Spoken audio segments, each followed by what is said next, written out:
எத்தனை சாமி வந்ததையா,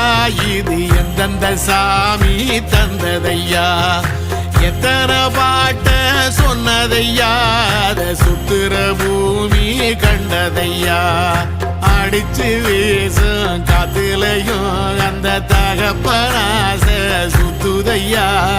பிடிச்சு பூக்கும் விதையிலும் ஒரு வம்சத்து கதையே உள்ளதையா, 100 தலைமுறை சேர்ந்து செதுக்குன ஈர நலம் இது பாறையா, வாழும் வரையிலும் நீயும் விதைக்கிற கடமை இருக்கு கேளையா, கோடி விளக்காயேந்தி கிடந்த வீடும் இருண்டது ஏனையா, மாட விளக்கா நீயும் வரத்தான் வீடும் ஏங்கி நிக்குதையா, எத்தனை